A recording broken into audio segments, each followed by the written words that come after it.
So I'll just introduce myself briefly. I think many of you know me. I'm Nick Horton. I'm the founder and CEO of Opportunity Arkansas. We're a relatively new policy organization here in the state that's working to simplify government and solve generational problems. We've done a lot of work on public safety and corrections reform, and we're going to be continuing to do that going forward. With me tonight, I'm privileged to be joined by two great Arkansans and two people I'm proud to consider friends. Senator Ben Gilmore from the 1st District, who serves on the Judiciary Committee and obviously serves in the legislature with many of you. And then a very dear friend, a corrections expert, Bilenda Harris-Ritter. She's the former general counsel for the Department of Corrections. She's taught criminal justice at UALR, served on the parole board in California. She worked with a lot of victims' rights and victims' advocacy groups to make sure that victims are being heard in the criminal justice process, which is so important.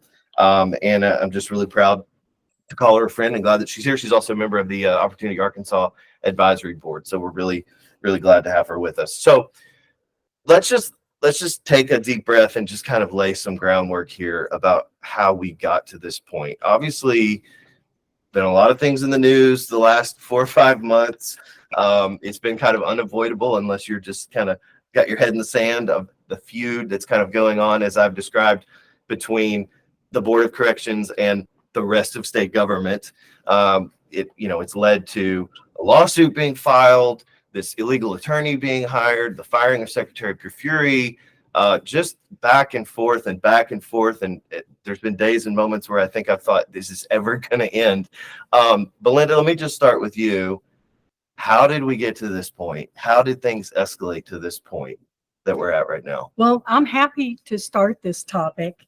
It goes back way before any of you were in the legislature, before this governor or the one before. Amendment 33 came up in 1942.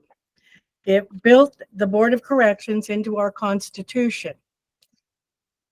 It was proposed to slap back at a governor who was trying to remove appointees from that board and another board. The amendment was worded so that the governor could not remove people from the board. There could be a hearing if there was a problem with a member of the board, but then even if there were findings from that hearing that would be good cause for removal, the board would then vote on whether or not that person should be removed. So the board basically is not accountable to anyone. They answer to no one. They hold the last card when being able to vote on whether anybody should be removed, and they're not accountable to the people is the bottom line. A governor or other elected official can be removed by term limits or by an election or by a recall. But it's up to the board to decide whether or not somebody is leaving that board until their term ends. And then they can be reappointed. There's no limit on how many terms they can do. It's not a Republican form of government to do things that way. And therefore, it's in conflict with the United States Constitution at Article 4, Section 4. The board's very protective of their power that they have under this amendment. Members of the board testified against the Protect Arkansas Act, and what they said was they had a problem with parts of it because it impinged on their power. It wasn't anything about the correction system itself or any other aspect of administration of it or anything. It impinged on their power. They've been working with this since 1988, and they like it, I think. They want to release prisoners. That's my feeling from it. So lack of accountability and mismanagement, the desire to release. We're going to be talking a lot more about all of those things. I think that's a great setup for the rest of the conversation. Senator, is there anything you want to add? Yeah, if I could hop in there. So I think that was a great sort of just rundown of how the Board of Corrections sort of got where they are today. Mm-hmm. And so Bilenda has a lot of experience in that. I think one of the things we're looking at as far as where things stand today with this feud, as Nick pointed out, it really boils down to the fact that we know we have a crime crisis in the state. There's a lot of factors as to why that is. But I want to be real clear in stating that the Constitution with Amendment 33 sort of preserves the board itself, but it doesn't give them its power. So the power is by statute passed by the legislature. Belinda, correct me if I get this wrong, but the statutes that are passed prior to 1942 and then even after 1942 give the board the power that they have. What Amendment 33 does, and correct me if I'm wrong, basically just shields them from being tampered with, if you will, in the sense of they can't be removed as board Right. members and things of that nature. So it doesn't say that they have basically all this immense power in the Constitution. To their point, they call themselves constitutional officers in their lawsuits that they filed. That's being litigated in court. We'll see, where that goes. I think we understand as legislators there are 7 constitutional officers that the Constitution explicitly states and what those powers are. So, but sort of moving beyond that, even what we've seen is a board that is sat there, accumulated more power. To Belinda's point, they have no accountability, or at least they think they don't have any accountability. And at the end of the day, they have consistently pushed back on things that they think diminish their power. Prime example being the Protect Arkansas Act, as Belinda pointed out.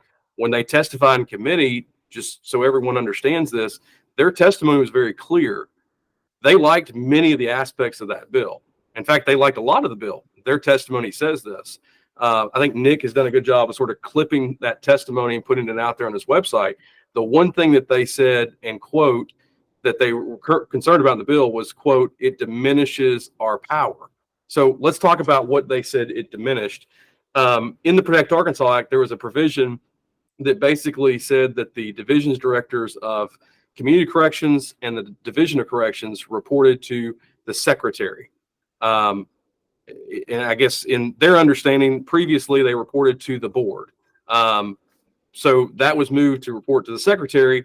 That's what they testified against. So to be real clear, they weren't against a lot of the other provisions of that bill, the earned release credits portion of the bill, all the offenses, we put it in the buckets of 185, 50, and 25%.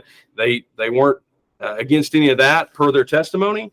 They were simply against the portion, and they said the part that moved the division directors under the secretary because it, quote, diminished their power. Well, as a member of the legislature, and I think everyone listening here today, I think we understand that we hold the power of the people. It's vested in us because we're elected by the people to go to Little Rock and make decisions on their behalf. And so that we hold that power, not a board, not anybody else, not some unelected, unaccountable board sitting out there. We are sent to Little Rock to pass laws. And so I would think that most of the legislature sort of agrees in that sense. And so that's what they were pushing back on, was our ability to basically pass laws to say, this is how we think you should function as a department, not necessarily as a board, but how you should function as a department. So I think there's a distinction that has to be made there between the board and the department. And so, yeah, go ahead. No, so great background, historical, legal, kind of gets us to current day.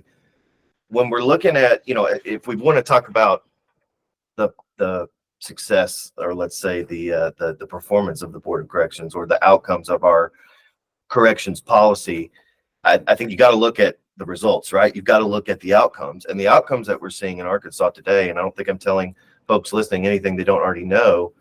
Arkansas is now one of the most dangerous states in the country. Yeah. Violent crime, I've been using this stat for 2 years, and it still just blows my mind. 70% higher than the national average. 70%. There's more than 200 property crimes every single day in the state of Arkansas. So putting the politics aside and the theatrics aside and everything else, at the end of the day, something is broken. Clearly, something is not working. So what's not working, and how did things get this bad in terms of our crime rate? And you've got places now, Hot Springs, Pine Bluff, all over the state, great economic attractions, tourist, economies. And these are dangerous places in the state of Arkansas now. And it's so sad. How did we get to this point from a policy standpoint? Ben, I'll start with you. Yeah, I think that's a really great point. So I think, again, you have to understand from a crime standpoint, you have to sort of go back through some of that history that we just talked about, Right. Bilenda just talked about. But so let's fast forward to where we are. Nick just gave some great stats, some shocking stats, quite frankly.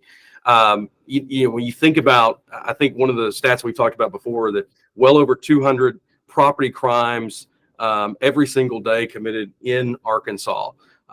That's affecting everybody in all of our districts. And, someone who represents, a rural part of the state, it matters for us too. This is not just an urban issue. This is not just a Little Rock issue. It transcends all the way down to the rural parts of the state that, like, I represent. And so where we're getting to with all of this is, again, not talking about personalities of people who sit on the board or former, secretary of the Department of Corrections or anything like that. Let's just talk about the policy.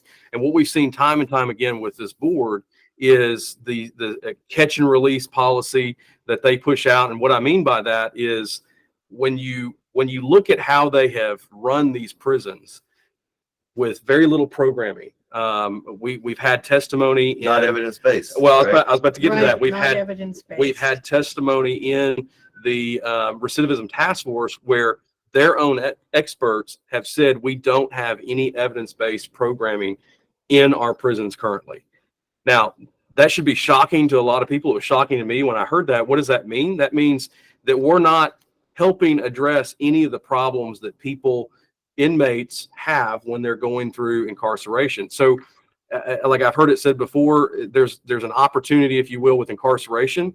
People basically get caught for a crime. They're put into a prison, hopefully to rehabilitate their lives. But if that rehabilitation is not taking place, then we're missing the opportunity, if you will, to rehabilitate those people. So catch and release is a term that we've heard a lot in Absolutely. the last few months. I know you've used it. We've seen the governor talk about catch and release. And then one of the Board of Correction members actually shot back and said, well, catch and release, let me tell you. EPA, they called it a pressure relief valve. A really interesting way to think about that. But a lot of folks, I think, don't know what the EPA is. It's not the Environmental Protection Agency.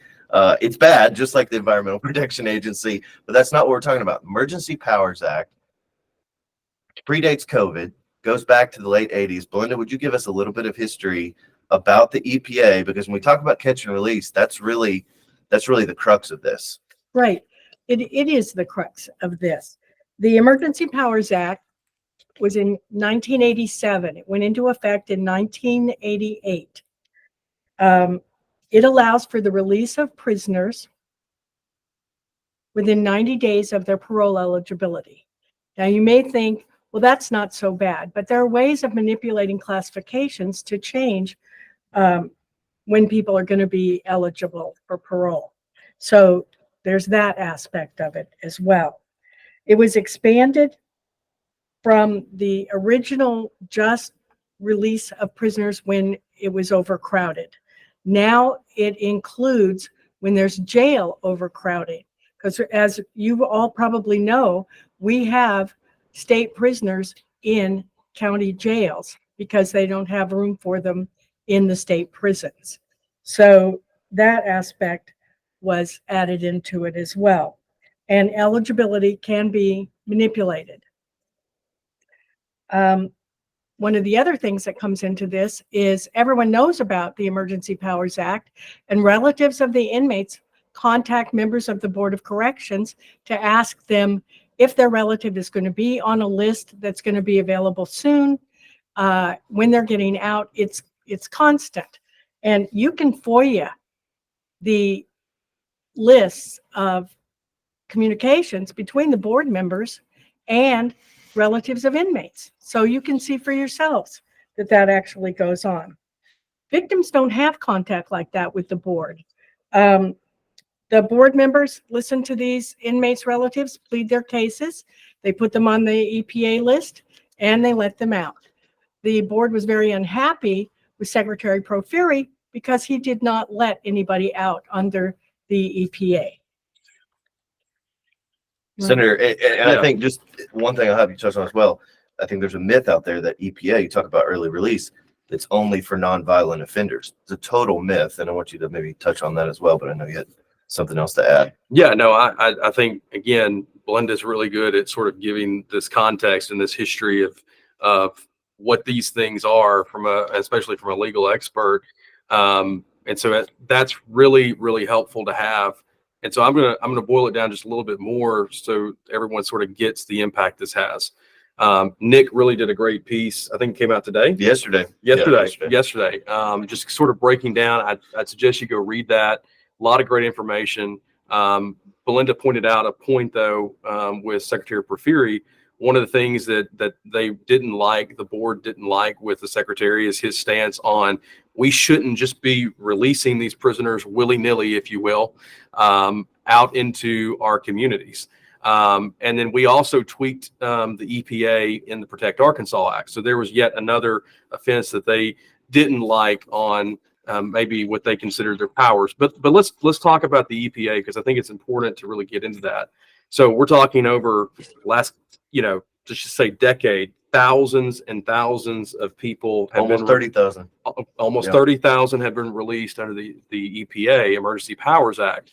So, I mean, we're talking, Nick, you went through some of that data. Give us an example or two of some of those offenses. Well, yeah, I mean, you're talking about folks that have been convicted of everything from armed robbery, terroristic threatening, domestic assault, sexual assault, aggravated robbery, rape, murder. I mean, literally the most heinous crimes that you can imagine.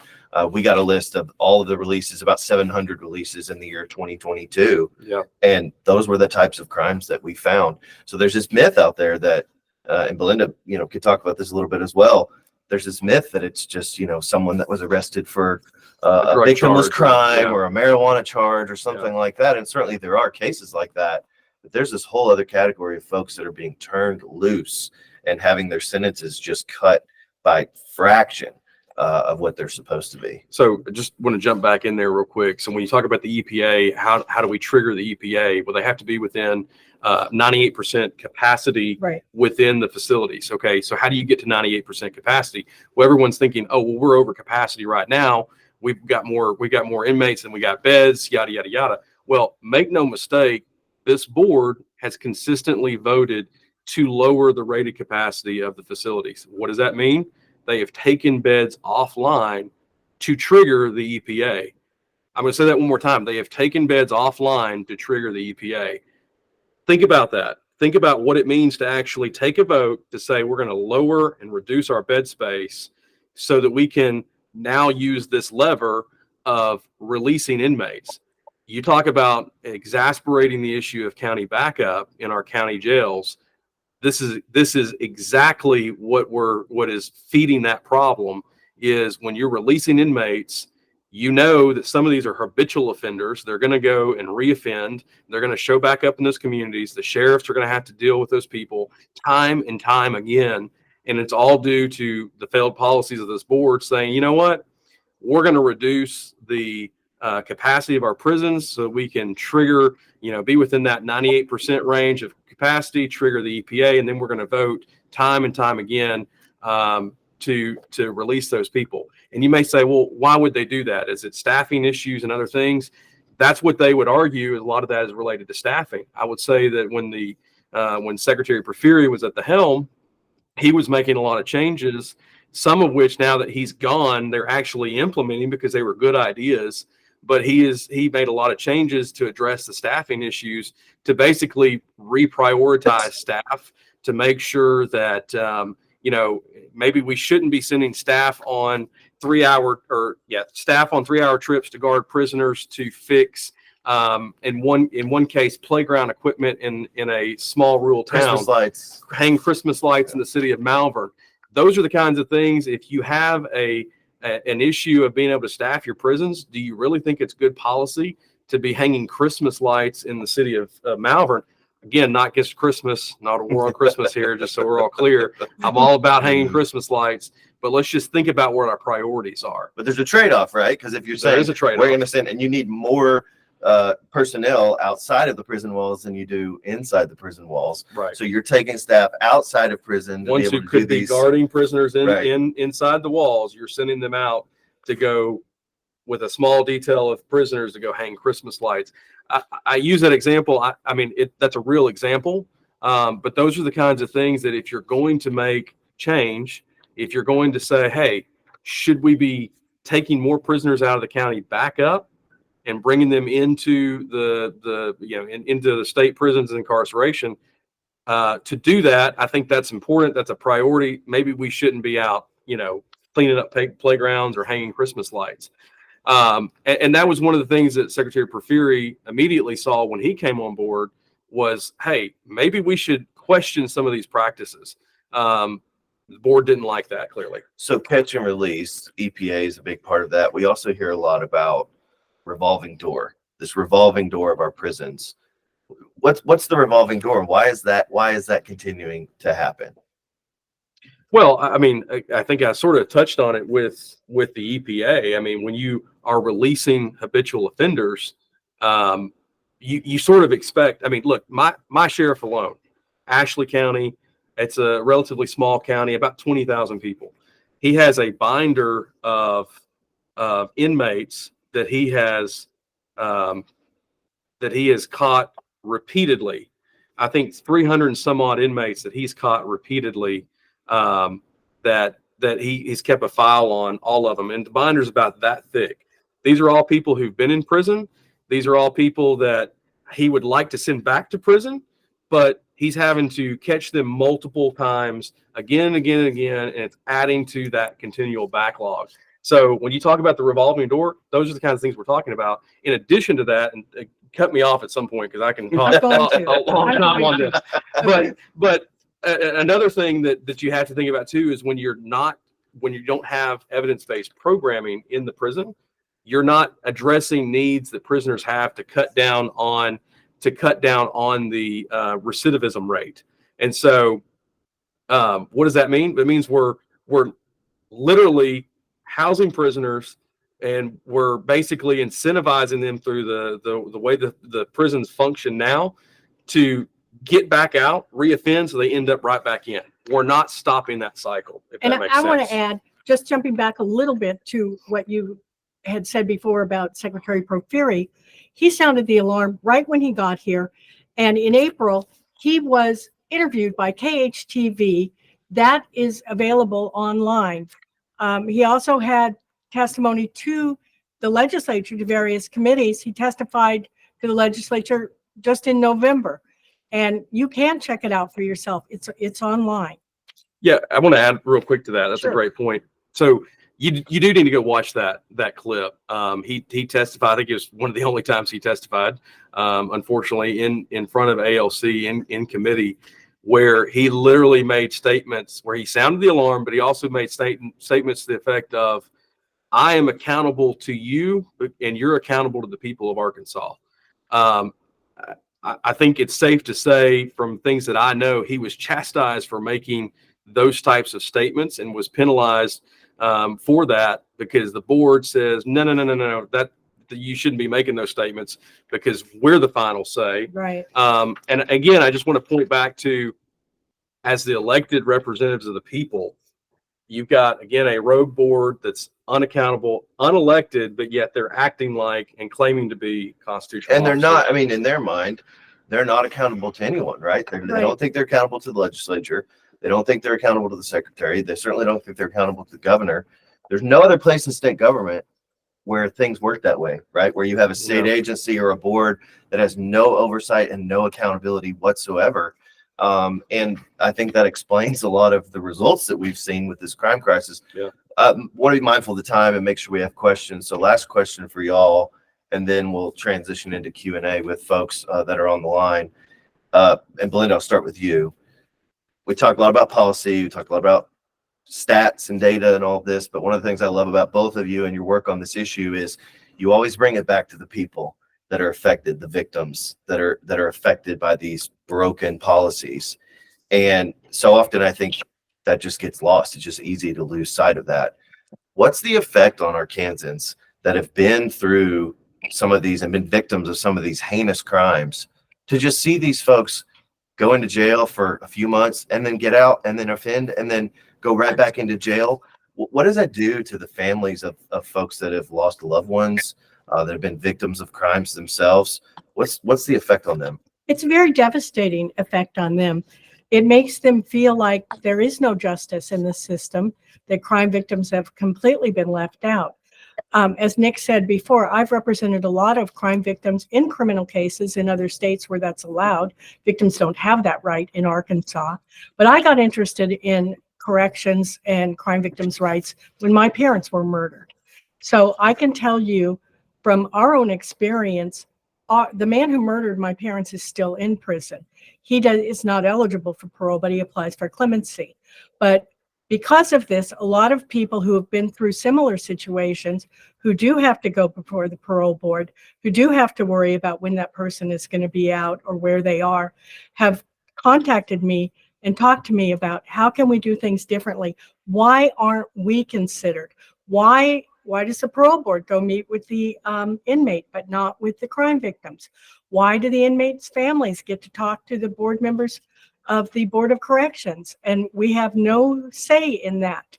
So that just basically shows you they are just left out, and that's devastating. And as crime is worse and more people are affected by it, they also have problems. More people are like that. When they deal with the system, they're re-victimized. They have to go through the whole thing again. It's like the system is also against them, and that needs to be changed.